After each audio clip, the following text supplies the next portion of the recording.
Hello students, welcome to global online. This is Ankita Sood. Paper one के final preparation के लिए higher education system unit के most important questions की series में लेकर आई हूँ। इसमें जो भी सवाल हैं स्टूडेंट्स, ये आपको अपकमिंग एग्जाम में ज़रूर एज इट इज़ देखने को मिल सकते हैं। इसीलिए हर एक क्वेश्चन के आंसर के साथ आपको मैं इंपॉर्टेंट एक्सप्लेनेशन भी दूंगी, ताकि अगर अभी तक भी आपके कोई कॉन्सेप्ट्स क्लियर नहीं है या आपको कहीं पर कंफ्यूजन है, तो वो आसानी से इस सेशन में क्लियर हो जाए। तो चलिए फिर स्टूडेंट्स, इसी के साथ आज के इम्पोर्टेंट सेशन को शुरू करते हैं। स्टूडेंट्स, पेपर वन में आप सबको हेल्प करने के लिए एक कंप्लीट कोर्स में लेकर आई हूँ, जिसमें अगले 30 दिन के अंदर आपको रोज 2 से 3 लाइव लेक्चर्स के साथ पेपर से पहले 100% सिलेबस तो कवर करवाया ही जाएगा। साथ ही आपके रिवीजन के लिए full syllabus MCQs and PYQs भी दिए जाएंगे, जिसमें कि आपको कुछ ऐसे ट्रिक्स बताऊंगी जिससे इजीली करेक्ट आंसर को पेपर में आइडेंटिफाई किया जा सकता है। फाइनल प्रिपरेशन के लिए अपडेटेड मॉक टेस्ट है and 5000 plus MCQ question bank है, जो कि एक्सप्लेनेशन के साथ आपको मिलेगा। एंड यकीन रखिए कि इसमें से एज इट इज सवाल पेपर में आपको देखने को मिल सकते हैं। लिमिटेड पीरियड के लिए ये डिस्काउंट आपको दिया जा रहा है। इसके लिए आपको गिवन नंबर्स पर व्हाट्सएप के थ्रू कॉल या मैसेज करके पूरी जानकारी लेनी है। साथ ही स्टूडेंट्स, फ्री वीडियोस और मॉक टेस्ट के लिए ग्लोबल ऑनलाइन ऐप को डाउनलोड कीजिए। स्टोर सेक्शन पर सर्च बार में आपको लिखना है कोर्स का नाम। कंटेंट पर जाते ही आप देखोगे कि यूनिट वाइज फोल्डर्स हैं, जिससे कि आप कभी भी किसी भी यूनिट से अपनी रिवीजन को स्टार्ट कर सकते हो। आपके स्टेट के अलावा अदर स्टेट्स के पीवाईक्यूज भी हम आपको देते हैं प्रैक्टिस के लिए, ताकि आपको अपकमिंग एग्जामिनेशन के लिए एक आइडिया मिल जाए कि किस लेवल के सवाल पूछे जा रहे हैं। तो ये एक ऐसा कोर्स है जो डेफिनेटली स्टूडेंट्स आपको एग्जाम क्वालिफाई करने में हेल्प करेगा। हायर एजुकेशन सिस्टम यूनिट से हमारा आज का पहला क्वेश्चन है, which of the following statements are correct about national advisory council. NAC के हिसाब से यहाँ पर करेक्ट स्टेटमेंट कौन सी है? हमारे पास दो चीजें होती है, एक होता है एनएसी, एक होता है एनएएसी। दोनों में बहुत ज्यादा डिफरेंस होता है। अभी हम एनएसी की बात करते हैं, नेक्स्ट क्वेश्चन में हम एनएएसी की बात करेंगे, ठीक है। ये एक नेशनल एडवाइजरी काउंसिल है, ओके। नेशनल एडवाइजरी काउंसिल है जिसमें कि टोटल 14 मेंबर्स होते हैं। एंड इन 14 मेंबर्स को कौन चूज करता है? ये प्राइम मिनिस्टर जो है हमारे देश के, नरेंद्र मोदी जी, वो इसको सेलेक्ट करते हैं। एंड इन 14 मेंबर्स के पैनल में कौन कौन होते हैं? इसमें सिविल सोसाइटी पीपल भी आपको मिलेंगे, अकेडमिशियंस में मिलेंगे, अटर्नीज भी आपको यहाँ पर मिलते हैं। इन सबको मिला करके ये मेंबर की कमेटी बनाई जाती है। एंड इनका काम क्या होता है कि गवर्नमेंट जितने भी लॉज बनाती है, ठीक है, जितने भी लॉज गवर्नमेंट क्रिएट करती है, उनको कैसे असिस्ट करना है, उनको कैसे हैंडल और मैनेज करना है, ये इनकी रिस्पॉन्सिबिलिटी होती है। यहाँ पर अगर हम देखें, नेशनल एडवाइजरी काउंसिल एक स्टेट्यूटरी बॉडी नहीं है। प्राइम मिनिस्टर जो है ये मेंबर्स को सिलेक्ट करते हैं, लेकिन ये इसकी अध्यक्षता नहीं करते। It facilitates constant interaction with leaders of civil society. मैंने आपको बताया कि सिविल सोसाइटी के जो लोग हैं उनके साथ ये डायरेक्ट कांटेक्ट में होते हैं। ये करेक्ट आंसर है। It provide policy and legislative inputs to government of India. जितने भी पॉलिसीज हैं, लेजिस्लेटिव इनपुट्स हैं, विधायी इनपुट होते हैं, वो सब ये गवर्नमेंट ऑफ इंडिया को प्रोवाइड करवाते हैं, इसमें उनकी मदद करते हैं। तो करेक्ट आंसर है option number D, that is 3 and 4। Next question है, which of the following are regulatory bodies within department of higher education in the ministry of human resource development in central government? ठीक है। Central government में ministry of human resource development यानी कि MHRD जो होता है, उसमें department of higher education में रेगुलेटरी बॉडीज कौन कौन सी है? ऑप्शंस पर और करेक्ट आंसर पे जाने से पहले मैं आपको पूछ रही हूँ, ये होमवर्क क्वेश्चन है, कमेंट करके इसका आंसर मुझे बताइए। होमवर्क क्वेश्चन ये है कि जिसको एमएचआरडी अभी तक हम बोल रहे हैं, ministry of human resource development बोल रहे हैं, इसका अभी नया नाम रख दिया गया है, तो इसका न्यू नेम क्या है? डेफिनेटली आपको एग्जाम में देखने को मिलेगा, तो कमेंट करके जरूर मुझे बताइए, ठीक है। करेक्ट आंसर यहाँ पर है यूजीसी, एआईसीटीई और डीईसी। अब यहाँ पर तो मैंने बता दिया, इसकी फुल फॉर्म भी आपको जानना बहुत जरूरी है। तो सबसे पहले हम यूजीसी की बात करें। यूजीसी की फुल फॉर्म होती है university grant commission. UGC net examination आपको पता है, उसमें यूजीसी जो बोल रहे हैं वो यही है, यूनिवर्सिटी ग्रांट कमीशन, ठीक है। उसके अलावा यूनिवर्सिटी ग्रांट कमीशन जो है ये एक रेगुलेटरी बॉडी है, जैसे कि क्वेश्चन में कहा गया है। उसके अलावा आता है एआईसीटीई। ये क्या है? इसकी फुल फॉर्म है all India council for technical education. जितने भी टेक्निकल एजुकेशन है, जितने भी टेक्निकल कोर्सेज हैं, उनकी पूरी जानकारी के लिए एआईसीटीई उनको पूरा हैंडल करने की रिस्पॉन्सिबिलिटी इसी की होती है। नेक्स्ट है DEC, distance education council. Distance education के बारे में आपने जरूर सुना होगा, तो ये डिस्टेंस एजुकेशन काउंसिल होता है। नेक्स्ट आ जाता है NUEPA। इसका मतलब है national university of educational planning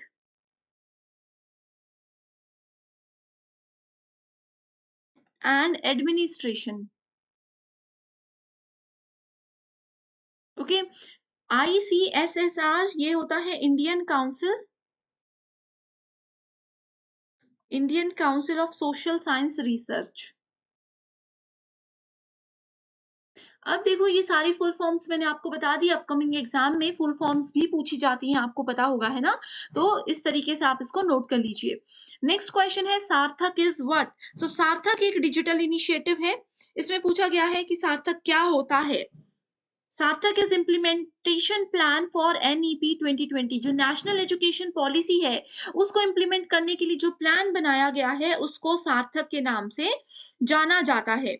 ठीक है, ये किसने बनाया है? Union education minister Ramesh ji जो है उन्होंने इसका ये इनिशिएटिव लिया है। ठीक है, अब यहाँ पर एक और होमवर्क क्वेश्चन है। ये होमवर्क क्वेश्चन ऐसा है जो कि 100% किसी ना किसी शिफ्ट में जरूर आएगा। सार्थक की फुल फॉर्म बताइए। सार्थक की फुल फॉर्म मुझे कमेंट करके जरूर बताइएगा। ओके। नेक्स्ट क्वेश्चन है which of the following statements are correct in respect of NITI Aayog? सो नीति आयोग में जो नीति है NITI, नीति की फुल फॉर्म सबसे पहले आपको जानना जरूरी है। ये होती है institution national institution for transforming India. National level के इंस्टीट्यूशन है जो कि इंडिया के ट्रांसफॉर्मेशन के लिए बनाए गए हैं। ना तो ये कॉन्स्टिट्यूशनल बॉडी होती है, ना ही ये स्टैट्यूटरी बॉडी होती है। तो ये दो ऑप्शंस बिल्कुल गलत हैं और ऑप्शन नंबर 3 करेक्ट है, क्योंकि इसमें कहा है it is neither constitutional nor statutory. ना तो ये संवैधानिक निकाय है, ना ही वैधानिक निकाय है। और लास्ट ऑप्शन है it is a think tank. तो ये ऑप्शन भी बिल्कुल सही है कि ये एक थिंक टैंक होता है। ठीक है, सो करेक्ट आंसर है ऑप्शन नंबर सी। अब देखो सवाल यहाँ पर ये भी आता है कि नीति आयोग ना तो संवैधानिक निकाय है, ना ही वैधानिक निकाय है। तो ये है क्या? तो ये है एक एडवाइजरी बॉडी। ये है एक एडवाइजरी बॉडी। ठीक है, not created by any law of parliament. ठीक है, जो भी बॉडी, जो भी एक कॉन्स्टिट्यूशन या जो भी चीजें लॉ ऑफ पार्लियामेंट के द्वारा नहीं बनाया जाता उसको एडवाइजरी बॉडी का नाम दिया जाता है। ठीक है, इसके 4 मेन हेड्स होते हैं। 4 मेन हेड्स में से पहला हेड होता है डिजाइन पॉलिसी प्रोग्राम फ्रेमवर्क, दूसरा है cooperative federalism, monitoring and evaluation, और चौथा है think tank and knowledge and innovation hub. तो एग्जाम में जैसे यहाँ पर थिंक टैंक बोला गया है, हो सकता है अपकमिंग एग्जामिनेशन में बोला जाए कि नॉलेज एंड इनोवेशन हब क्या नीति आयोग है? तो आपका आंसर होना चाहिए बिल्कुल है। ओके। नेक्स्ट क्वेश्चन है विच अमंग द, अब देखो स्टूडेंट्स, नेक्स्ट क्वेश्चन पे जाने से पहले ये बता दो मुझे कि अगर आपको नहीं पता कॉन्स्टिट्यूशनल बॉडी और स्टैट्यूटरी बॉडी क्या होती है तो मुझे कमेंट करके बता दीजिए। ठीक है, अगर आपको ये भी नहीं पता इनके बीच में डिफरेंस क्या होता है, कैसे आइडेंटिफाई करते हैं, तो जल्दी से मुझे बता दीजिए, मैं आपके लिए शॉर्ट वीडियो लेकर आऊंगी। Which among the following is are not a criteria for quality assessment followed by NAC? ठीक है, सो NAC के द्वारा अनुसूचित गुणवत्ता मूल्यांकन के लिए कौन सा इनमें से मानदंड नहीं है? सो करेक्ट आंसर है गवर्नमेंट गवर्नेंस एंड लीडरशिप। सो यहाँ पर देखो हम बात कर रहे हैं NAC की। NAAC, NAC की फुल फॉर्म क्या होती है? National assessment and accreditation council. ठीक है, national assessment and accreditation council. इसमें क्या होता है, जितनी भी यूनिवर्सिटीज हैं उनको ये असेसमेंट और क्रेडिट प्रोवाइड करवाती है। बहुत सारी यूनिवर्सिटीज के आगे आपने सुना होगा अक्रेडिटेड बाय नैक। कई यूनिवर्सिटीज को बी प्लस रैंक मिलता है, कईयों को ए प्लस, ए प्लस प्लस। ये जो रैंकिंग होती है यूनिवर्सिटीज की, ये नैक हर साल प्रोवाइड करवाता है, ठीक है। सो टीचिंग लर्निंग इवैल्यूएशन होता है इसमें, कंसल्टेंसी और एक्सटेंशन भी चेक किया जाता है, ठीक है। इंफ्रास्ट्रक्चर और लर्निंग रिसोर्सेज कैसे पढ़ाया जाता है यूनिवर्सिटीज में, ये भी इसमें चेक किया जाता है। रिक्रूटमेंट ऑफ टीचिंग प्रोफेशनल्स, ये भी इसमें चेक की जाती है। सिर्फ सिर्फ इसमें शासन और नेतृत्व के बारे में नहीं ध्यान दिया जाता, इन पॉइंट्स को चेक यहाँ पर नहीं किया जाता। ओके, आपकी जो टीचिंग लर्निंग है, इंफ्रास्ट्रक्चर है, कॉलेज आपको क्या क्या चीजें प्रोवाइड करवा रहा है, बच्चों की कितने लेवल पर प्लेसमेंट होती है, ये सब चीजें यहाँ पर चेक की जाती हैं। देखो फुल फॉर्म देख सकते हो। नेक्स्ट क्वेश्चन है, during the Vedic period the higher level of education had specialised curriculum. So Vedic period में क्या यूज किया जाता था, इसमें गुरुकुल शिक्षा दी जाती थी, है ना। गुरुकुल शिक्षा मैं आप लोगों को बता चुकी हूँ। सो वैदिक पीरियड में गुरुकुल शिक्षा जो दी जाती थी, उसमें क्या होता था, टीचर के घर पे जाकर के बच्चे रहते थे और वहीं पर टीचर उनको पढ़ाते थे। तो स्पेशलाइज्ड करिकुलम होता था जिसमें उनको philosophy, grammar, language, literature, astronomy, logic, ये सब चीजें सिखाई जाती थी। मॉरल वैल्यूज, मॉरल लेसन्स यहाँ पर बच्चों को सिखाए जाते थे। स्क्रिप्चुअल सिखाई जाती थी, वैदिक लिटरेचर सिखाया जाता था, वेदों पुराणों के बारे। अगला क्वेश्चन है, which initiative focuses on improving the quality of education at school level in India. So school level की एजुकेशन जो है इंडिया में, उसकी क्वालिटी को इम्प्रूव करने के लिए एक इनिशिएटिव लिया गया है जिसका नाम है स्टार्स, ठीक है। हिंदी में इसको सितारे नहीं कहा जाता, स्टार्स ही कहा जाता है। ओके, स्टार्स की फुल फॉर्म है strengthening teaching learning and resulting for states.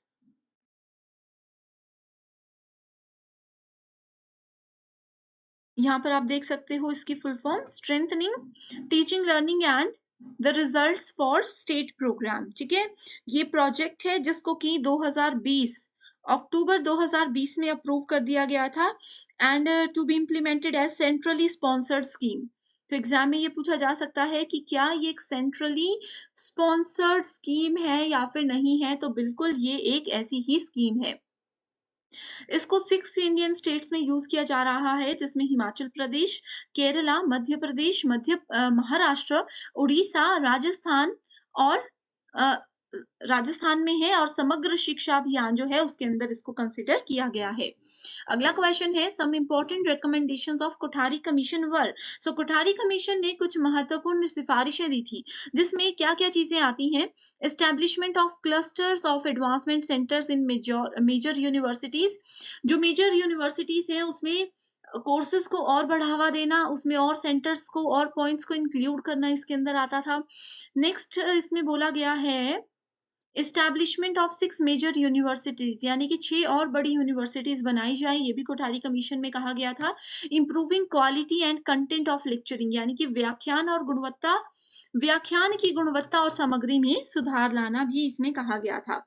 इसके अलावा कोठारी कमीशन ने ज्यादातर फोकस इस चीज पर किया था कि जो भी हमारी रीजनल लैंग्वेजेस होती हैं, ठीक है, जैसे कि जिस भी स्टेट में आप रहते हो, जैसे कि आप लोग अगर मध्य प्रदेश में रहते हो, वहां की कोई स्पेसिफिक लैंग्वेज है, आप लोग महाराष्ट्र में रहते हो, वहां की कोई रीजनल लैंग्वेज है, तो उस लैंग्वेज में बच्चों को पढ़ाया जाए। खास करके 1 से कक्षा 5 तक तो जरूर पढ़ाया जाए, ठीक है।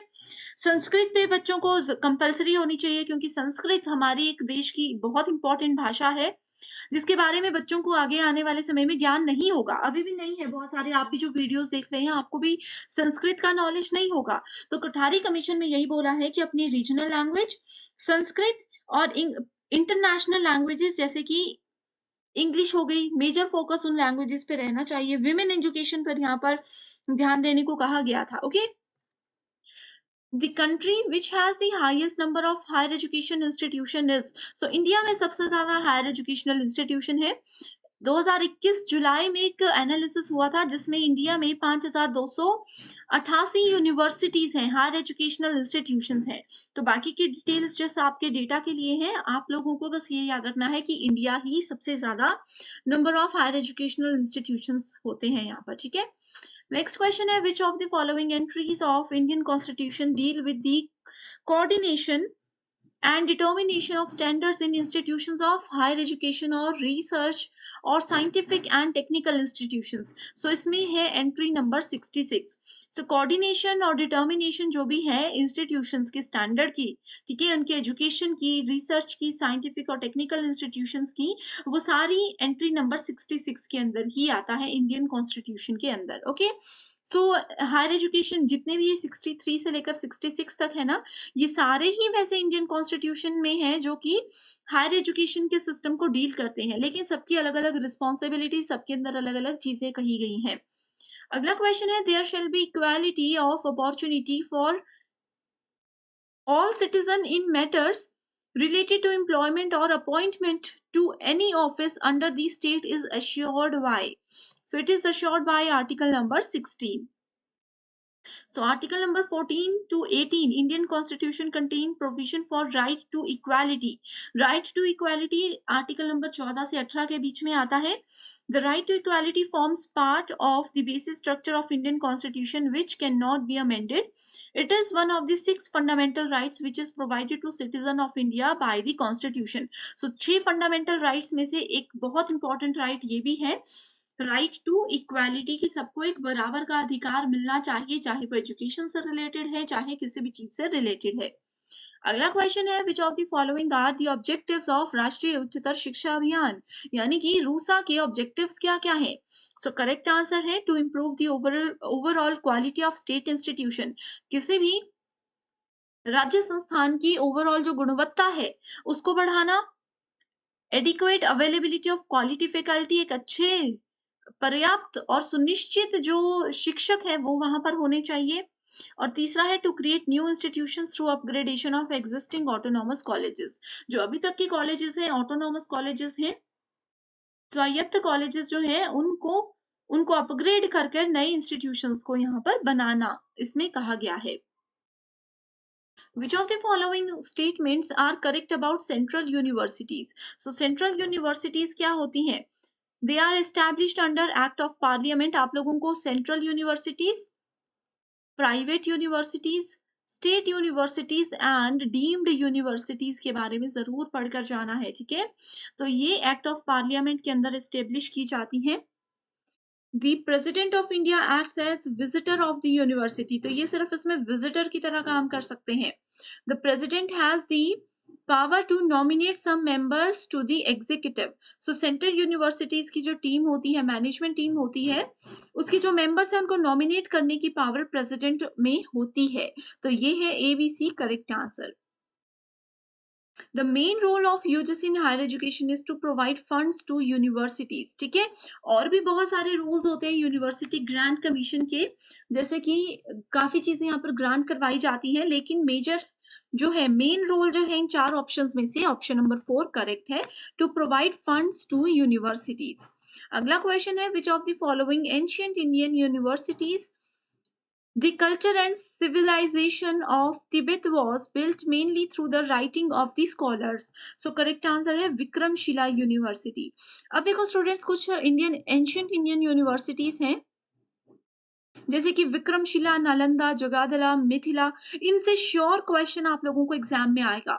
आप लोगों ने आई होप अभी तक, क्योंकि एग्जाम में कम टाइम है, आप लोगों ने आई होप ये सभी यूनिवर्सिटीज को पढ़ लिया होगा, कौन सी यूनिवर्सिटी में क्या पढ़ाया जाता था, इनका मेजर फोकस किस चीज पर रहता था, क्या क्या सब्जेक्ट से। अगर आप सबने आई होप ये सब पढ़ लिया है, अगर नहीं पढ़ा है अभी भी, तो मुझे कॉमेंट करके बता दीजिए, मैं इस पर एक सेपरेट वीडियोज लेकर आऊंगी जिसमें ट्रिक्स के साथ आपको बताऊंगी कि ये पॉइंट्स को कैसे याद रखना है। तो मुझे कमेंट करके लिख दीजिए कि यूनिवर्सिटीज पे वीडियो मैं बना दूं। ओके, नेक्स्ट क्वेश्चन है, the ancient Indian university known as the chief centre for advanced and specialised studies in Nyaya और logic was, so it was Mithila university. देखो 4 यूनिवर्सिटीज के नाम यहाँ पर भी हैं। ऑलरेडी वैसे तो हम डिस्कस कर चुके हैं, नहीं देखे हैं वो वीडियोस तो आप मुझे जल्दी बता दीजिएगा। Okay, next is which of the following commission or committee in the post independent India has paid attention at all the levels of education? So levels, हर एक एजुकेशन के लेवल पर कोठारी कमीशन ने ध्यान दिया है। Identify the NITI Aayog 3-year action agenda items related to the field of higher education. Autonomy direct answer पर ही जाती हैं। Autonomy for top colleges, शीर्ष कॉलेजों के लिए स्वायत्तता ये प्रोवाइड करवाता है।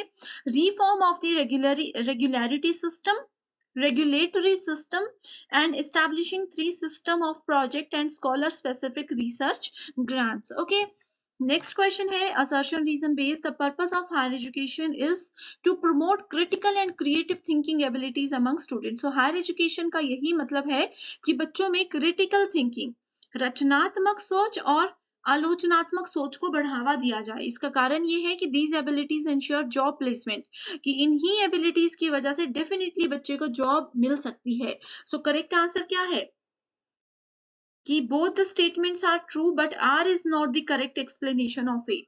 ठीक है, अगर बच्चा क्रिटिकल और क्रिएटिव थिंकिंग रखता है तो हायर एजुकेशन का रोल ये है, बिल्कुल सही है। जॉब्स लेने में भी उसको इस टैलेंट की वजह से मदद मिलती है, लेकिन ये जरूरी नहीं कि हायर एजुकेशन अगर ये फैसिलिटी या एबिलिटी प्रोवाइड करवाता है तभी बच्चे को जॉब प्लेसमेंट मिलेगी। इसलिए ऑप्शन नंबर बी है यहाँ पर करेक्ट।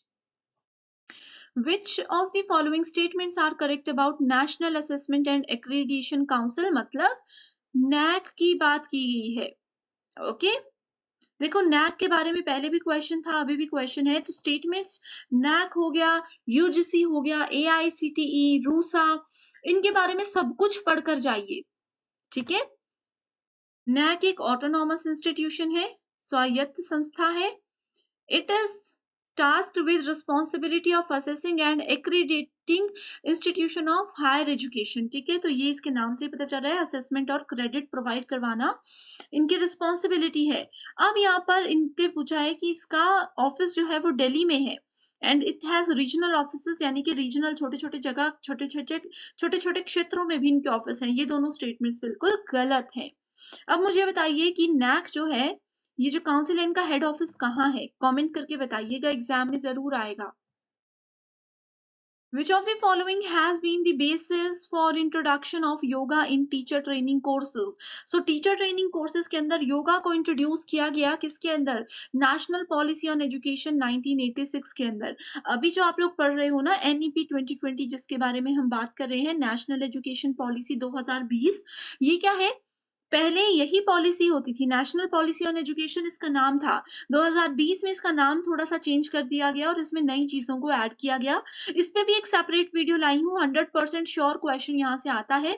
इस पे एक सेपरेट वीडियो लाई हूँ, नहीं देखी है तो कमेंट कीजिए, मैं लिंक आपके साथ जरूर शेयर कर दूंगी। ओके, अगला क्वेश्चन है, the scheme of government of India was launched for the development of secondary education in public schools. So ये स्कीम है RMSA। RMSA मतलब राष्ट्रीय माध्यमिक शिक्षा अभियान। आप लोगों ने गवर्नमेंट स्कूल्स में ये चीजें जरूर सुनी होगी। राष्ट्रीय माध्यमिक शिक्षा अभियान के अंदर उनको बेस्ट एजुकेशन प्रोवाइड करवाई जाती है, बेस्ट रिसोर्सेज प्रोवाइड करवाए जाते हैं। NMEICT की फुल फॉर्म क्या है? इसकी फुल फॉर्म है national mission on education through information and communication technology, यानी कि ये एक राष्ट्रीय मिशन है। राष्ट्रीय मिशन है जिसमें कि वो शिक्षा पर ध्यान दे रहे हैं एंड शिक्षा में ICT, information and communication technology, हमें पता होना चाहिए कि इंटरनेट, लेटेस्ट टेक्नोलॉजी का यूज करके अपनी एजुकेशन को कैसे बेहतर बनाया जा सकता है, ये सब चीजें इसके अंदर बताई जाती हैं, कवर की जाती हैं। Which of the following emphasized that education needs to be managed in an atmosphere of utmost intellectual rigors, seriousness of purpose and of freedom essential for innovation and creativity. So correct answer है option number B, that is national policy on education 1986। सो ये थे आज के most important and repeated 25 questions. इसी में से आपने देखा होगा कि एक ही तरीके का क्वेश्चन दो दो बार यहाँ पर आया था। तो यही होता है एग्जाम में, सेम क्वेश्चन को घुमा कर बार बार पूछा जाता है।